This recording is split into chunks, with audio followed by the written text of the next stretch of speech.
And with that, in our fun, jam-packed agenda, we are heading into our lightning talks block. So I am so excited to introduce this block of talks about turning individual action into collective action. And in this session, the founder and director of Peace One Day, which you saw the video of earlier, will talk about the 20-year journey of putting that project together. Please welcome founder and director of Peace One Day, Jeremy Gilley. Thank you very much. So I'd like to thank you to the SDG Global Action Campaign for inviting me here. My name's Jeremy Gilley. I'm the founder of Peace One Day. And 20 years ago, I was concerned and frightened and confused about what was going on in the world. I was a filmmaker, and I thought I wanted to make a film about peace. Then I realized there was no day of peace. In fact, I found out that there actually was one, but it didn't have a fixed calendar date. It wasn't a day of ceasefire and non-violence. So I decided I would go on a journey to see if we could establish a day of peace, the 21st of September, a day of ceasefire and non-violence, and have it voted by every government of the world. And we had nothing. We had a film camera. We went on a journey. It was extraordinary. It was very exciting. And very quickly, lots of people got behind it. I met the Dalai Lama. I met Nelson Mandela. I met Amre Musa. I met Shimon Peres. I met Kofi Annan and Mary Robinson. I mean, before you know it, we were going everywhere and meeting everyone. And eventually, after years of work, I'm delighted to say that across the garden here at the General Assembly, that day was unanimously adopted. Once that was achieved, we decided that we would try to prove that that day could actually stop the fighting. And after years of work with the help of the United Nations and UNAMA and UNICEF and WHO and many individuals, we went to Afghanistan. Jude Law traveled with me, who's one of our ambassadors, and a process was led which eventually resulted in the Taliban saying, okay, we won't kill or kidnap anybody on that day. As a consequence of that, UNICEF, WHO, and other UN agencies were able to go into areas that they couldn't normally go to, and 1.4 million children received a polio vaccination. It was an incredible thing. That film was called The Day After Peace. You can watch it on the Peace One Day YouTube channel. So a day of peace had been created. We had proved that it could work in the most complex place of the world. But actually, 95% of the violence that's going to happen today is going to happen in our homes, communities, schools, and places of work. Only 5% of the conflict that happens today is going to happen in an area of conflict. That's very interesting. So therefore, we all have a role to play. We all have a role to play not only in succeeding in terms of the global goals, the 17 global goals, but also in relation to peace. Goal 16, peace and justice. You know, if we can improve the relationships in our families and in our communities, you know, and in our schools and in our places of work, then we will change the world. We are at the forefront of a more peaceful and sustainable world. We all know that. It's up to the individuals. The success of the global goals also relies on that. This is just an image from Afghanistan, you know, when the 4.5 million, because actually it worked for a few years. But now, you know, we've sort of moved into the cyber world. So I want to tell you something about, you know, Peace One Day for the first time ever this year decided that actually there's an area of conflict in the cyberspace in terms of hatred, racism, bullying, extremism, imagery, etc. And for the first time this year, we've tried to decrease negativity and increase positivity by letting individuals around the world know that with their mobile phone and with their social media, they can make a contribution. We know the effects of those 4 areas I just mentioned, whether it's, you know, suicides or mental illness or people just being frightened. At least when I was bullied as a youngster, it stopped when I left school. These days it doesn't. This is an area of conflict. We want to concentrate on it, and over the next few years, we will focus at seeing if we can decrease negativity and increase positivity in the cyberspace, as well as those other 4 key areas of where the violence in our world happens: schools, homes, communities, and places of work. So, you know, I've got a few minutes left, these lightning talks. I'm trying to speak at a lightning pace, which, of course, I'm probably doing all right.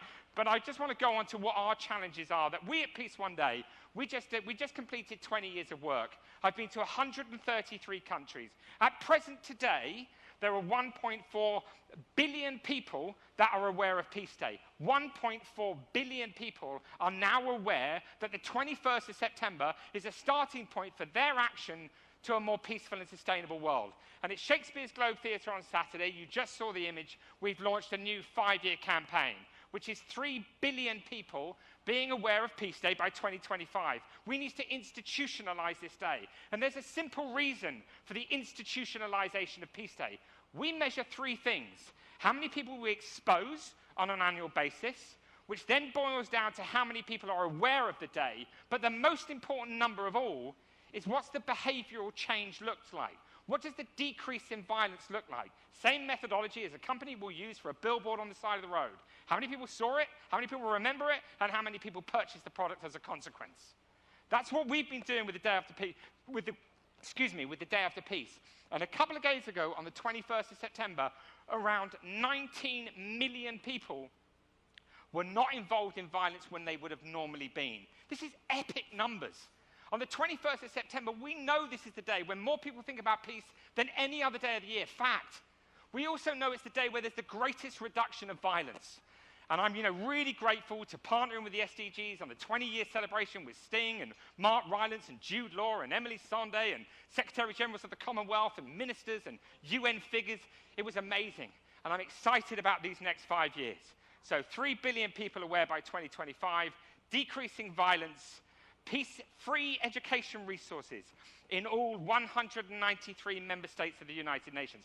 We monitored young people in 168 countries just a few days ago. Thousands of young people who are mobilizing and coming together and really leading on the peace process. But what we'd like to see by 2025 is free resources in all 193 member states. And that's not an if or a but or a maybe. That's a complete reality. That is just a strategic process. It requires funds. All of these targets will be delivered. We will institutionalize this day. It will be the day where the children of our world come together as one in the hope that we can lift the level of consciousness around the fundamental issues that we face. Because if we don't, we are not going to survive. We must stand together as one. And the last thing that I'll say is there's two things I'd like to say in 26 seconds. One is goal 16. We need to tell the people of the goal.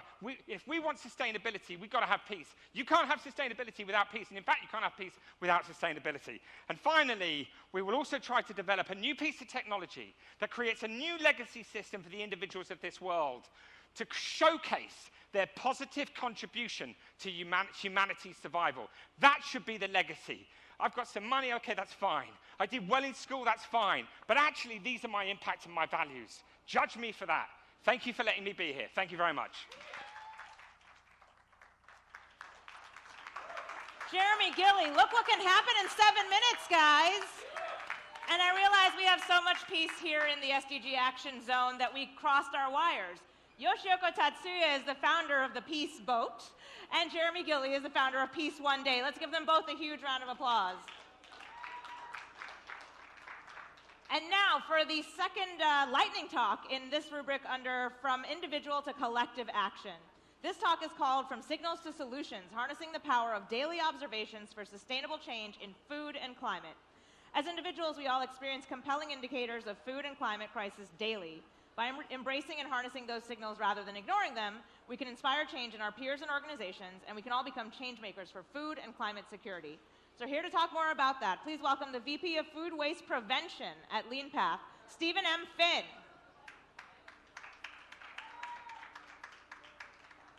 Stephen Finn.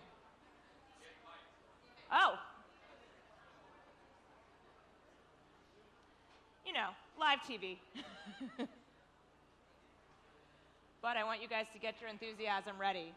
I'm going to properly introduce him one more time when I get the thumbs up. The VP of Food Waste Prevention at Leanpath, Stephen M. Finn.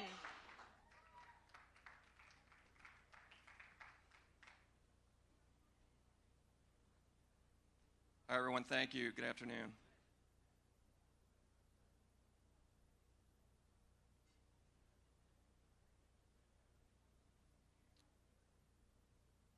Great, thank you.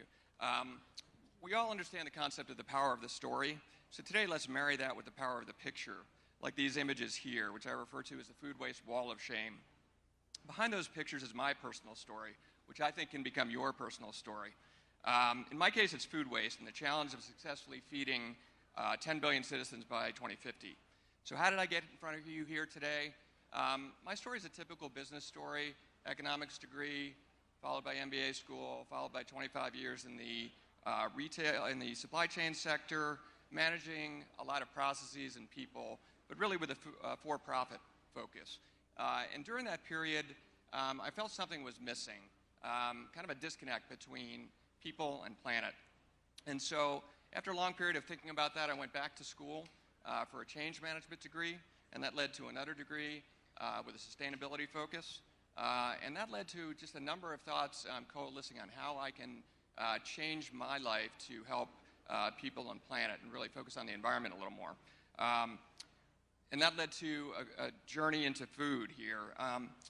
Multiple experiences led to this. A bunch of things started to collide. One pivotal moment involved a conversation about the tragedy of the commons, in which we really reflected on the damage that we were doing to the planet in terms of resource depletion and climate change. And then shortly after that, I had an experience going through a supermarket one morning, and I witnessed a lot of really prime beef being thrown out. And this was in the middle of the financial crisis when a lot of people were really hurting. And it really stuck with me, and I asked a question about that, and I learned that, no, I said, aren't you going to donate that? And the answer was, no, we don't donate because we're worried about the liability issues. So I was really troubled by that, and I started to look deeper into the food system and realized that this was the first of many signals that I was on the right path. And you know what? Ever since then, the signals have only kept coming stronger, more frequently, and I'd say with more urgency, too. I became increasingly aware of the large amount of food that's going to waste in this country and globally. And I began to learn about the scale, learn about the cost of that food waste. And I began to take pictures to kind of record my observations along the way. And as I knew I was going to go deeper into this. And so I was stunned by the ease with which I could capture these images and the amount of the waste and the quality of the food that was being discarded. I mean, just look at these pictures when you see really a cross-section of the entire food sector, right? And look at how the quality of some of this food here, right? And so I asked myself, how can we discard this level of food when we have so much hunger in the world and we have such extreme environmental problems, food waste being a colossal generator of greenhouse gas emissions, soil degradation, deforestation, and much more. And so I learned that the externalities of the food system were really kind of hidden, although incredibly costly, and that they needed to come to the surface. They were kind of hidden under the radar. And I realized that these were all signals of a dysfunctional food system, if you will, and that if we were going to successfully feed the planet by 2050, we had to get food waste under control. So this journey has led me to research, to writing, to blogging, to partnership creation, to teaching innovation for sustainability at the University of Pennsylvania, to working with the world leader in food waste prevention systems, Leanpath, where the focus is really on the most important aspect of food waste, preventing it in the first place. It's taken me all over the world, and I realized the power of a single image during a talk one day when the picture of these rotisserie chickens here in the garbage nearly brought an audience member to tears. And I received similar reactions in other talks, so I knew that there was really something powerful about these images in capturing these signals that we receive every day. It's amazing what we can see if we just open our eyes. The drivers of food system change are right in front of us here, and we can leverage them with pictures. So let's review some additional pictures and go a little deeper here. In my personal food waste journey, I've seen numerous examples of overproduction, waste due to arbitrary time deadlines, waste due to cultural expectations of perfection. I've had a young girl tug on my sleeve who was hungry and eating from a package of ketchup while she was being ignored in a quick service restaurant by others. And one thing I've become convinced of, these are critical signals of the need for change. We need to harness them. They're painful, they're disturbing, and it's very easy to skip past them, but we need to embrace the discomfort and act on them. We need to wrestle with the challenges in order to uncover the solutions and drive change. And everything starts with seeing them, right? And the images really help in that regard. So take those two images on the left. This is typically what you find when you go into a food bank. A lot of bread, a lot of dessert items, a lot of prepackaged items. I had the experience one day of trying to bring in fresh produce from a nonprofit that I was working for, and I couldn't find room to do that due to the amount of bread that was there. Low nutrient food, obviously. And that raises a key question, a systemic question. Should we, are we better moving this food around, or are we better addressing the root causes here and cutting back on that overproduction and putting the resource savings into root causes of solving poverty and hunger? And so I kept looking. If you look at the plastics, Consider that. What does this picture tell you? To me, it suggests callousness and irresponsibility. We're producing 500 billion water bottles per year. About 90% of plastics, only about 9% of plastics gets recycled, right? And so when you think about that and the amount of plastic that remains in the environment and the fact that a lot of the food that we produce is wrapped up in plastic and food packaging, we really need to think about what we can do about that, right? What do we think about these constant messages about cheap food that erode the value that we place in food? Water security. Agriculture accounts for 70% of the fresh water consumption annually. So when we waste food, we waste about 25% of the fresh water in the world annually. Urbanization. Look at the pollution levels in our developing world countries, cities. How does that make us feel? Greenhouse gas emissions. The FAO tells us that if food waste were ranked as a country, it would be the third largest emitter of greenhouse gas emissions in the world behind the US and China. And so, we really need to take note of these signals, and we really need to act on them and process them.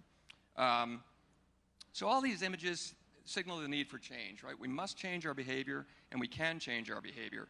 But we have to make the need for change visible, and we need to create change leaders. We need to focus on 3 key pillars to reduce food waste: culture change, education, and prevention.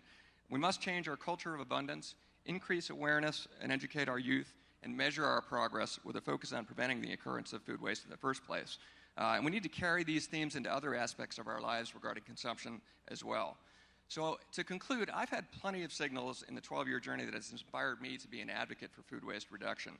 And we're all getting plenty of big signals on the need to reduce climate change every day, right? Rising temperatures, fires, droughts, floods, rivers, and melting ice sheets. So my focus is on food because food is climate, and food security yields global security.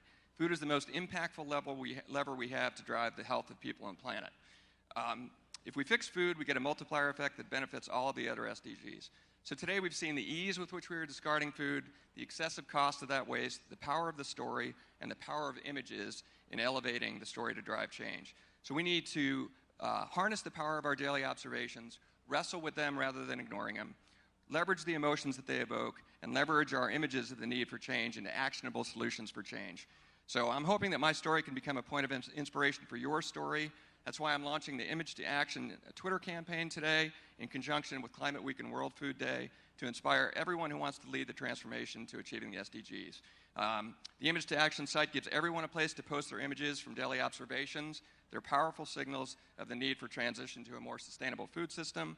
We can all make our observations visible, tangible, and inspirational. You can all harness the power of images and stories and the emotion they evoke to become change makers. You can become a leader, a change leader for any one of the SDGs, and perhaps your story will start with a simple picture, an image to change.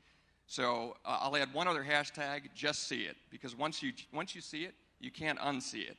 And if you can't unsee it, you'll be driven to act, you'll be driven to lead others to change, and you'll be become a change maker, a climate shaper, as my friend Sarah Reversi says. So when you see signals of our broken food system, remember, just see it, tag it, wrestle with it, harness it, change it. Thank you.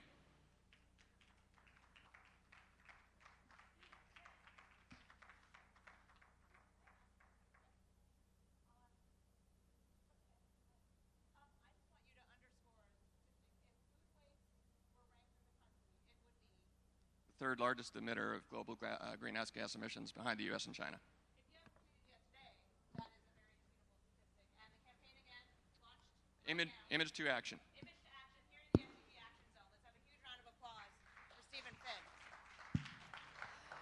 All righty, and now one more lightning talk on going from individual action to collective action. The Running Dry campaign started as one woman's dream to solve our water crisis. And when a moment of crisis threatened to derail the project, thousands of people around the world joined to create a global movement for change. Here to tell us the inspiring story, please welcome CEO and founder of Thirst from Hong Kong, Mina Guli.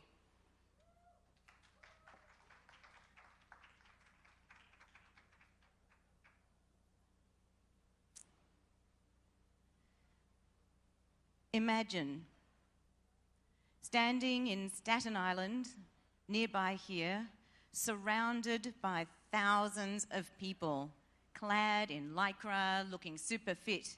There's a buzz in the air as people are really excited about doing an activity for the day, which is to run a marathon. We are starting at the New York City Marathon, and today we're going to run 26 miles, 42.2 kilometers. Everyone is excited, but all I can feel in the pit of my stomach is dread and fear. Fear because I'm not here to run one marathon. I'm here to run the marathon today, sure, but I'm going to run another marathon tomorrow, and the next day, and the day after that. In fact, I have committed to run 100 marathons in 100 days. I'm not afraid because of the big number, that's part of it, but what I'm really afraid of is the fact that I am now completely outside my comfort zone. You see, I am actually not a runner. I came to running very late in life as a result of an accident, and the doctors told me I wouldn't be able to run again. In reality, I'd never really been a runner, so I was quite okay with never going out and going for a run. But the more I thought about the things I couldn't do, the more I realized that actually I had to confront my fears. I had to step up. I had to step out. I had to be the change that I wanted to see. So I started running. And I realized by doing that, it was a kind of synonym for beating, for challenging, for getting outside my comfort zone in the same way that we need to if we're going to do anything about achieving these SDGs. And it struck me that it would be a great idea to go out and show stories about the people on the ground who would be affected by water. Because you see, my big thing is water.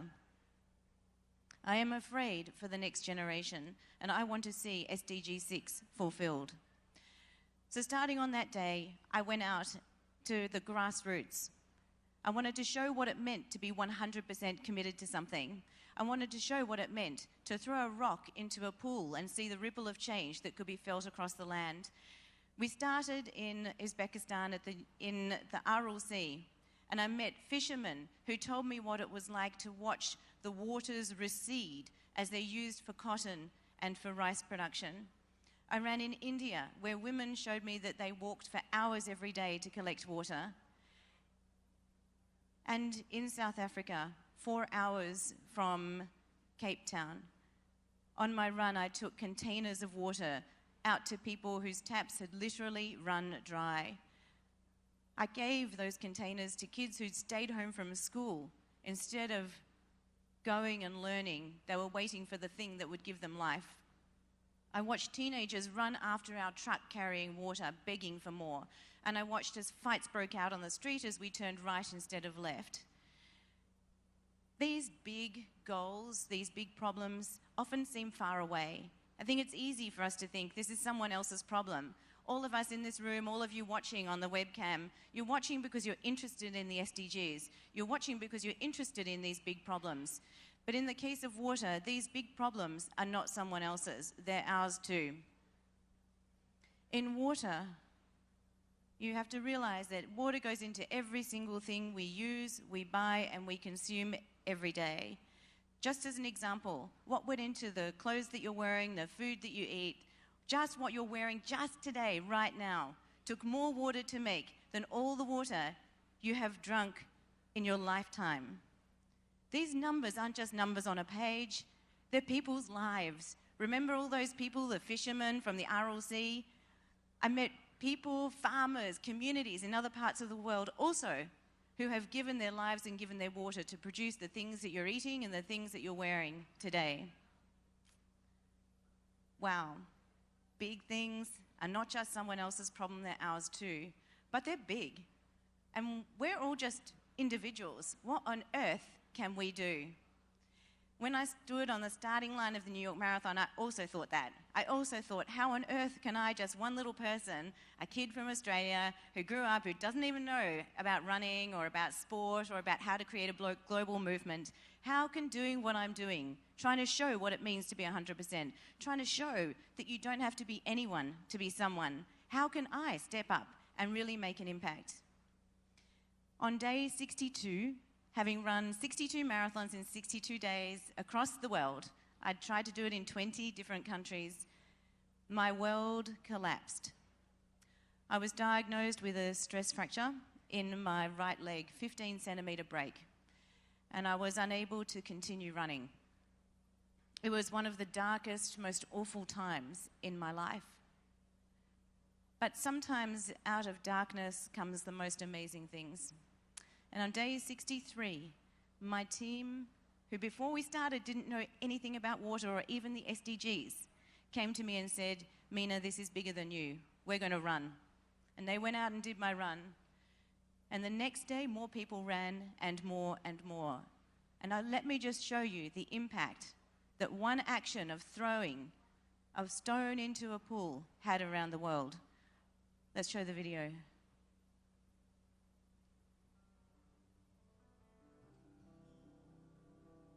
After persevering through days of pain, it came to a point where doctors told me that even if I continued walking, I would cause long-term damage to my leg and may never be able to run for water again. I was absolutely devastated that this happened with only 38 marathons left. Gutted doesn't even begin to describe how I felt. But in that dark moment, something amazing started to happen. People rallied around me. First my mentor and my teammates who stepped up and collectively finished Marathon 63 for me and with me. And then progressively people around the world. People I know and many I don't. People who are logging miles for me all around the world. People who understand that this is a campaign about all of us and what each of us can do to help solve our global water crisis. This campaign is bigger than any single one of us. Together, we can get these marathons done, and we can show what it means to be 100% committed to this issue. I'm absolutely humbled by people's generosity and willingness to help solve this water crisis. Just as I can't do this on my own, the water crisis needs a community of people around the world to come together to solve it.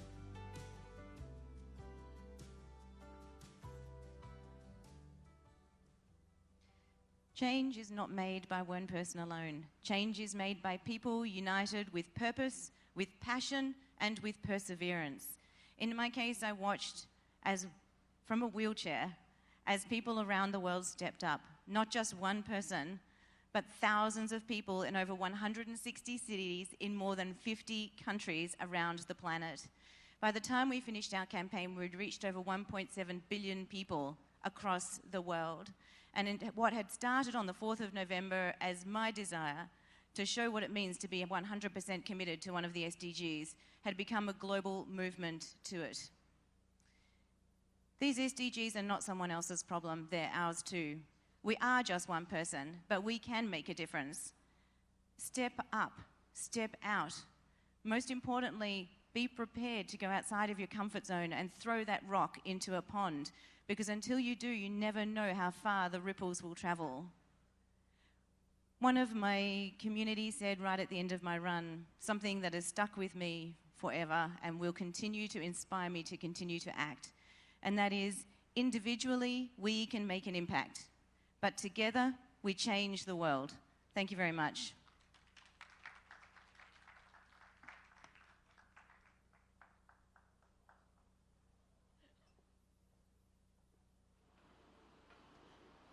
Thank you again to Mina Gooley.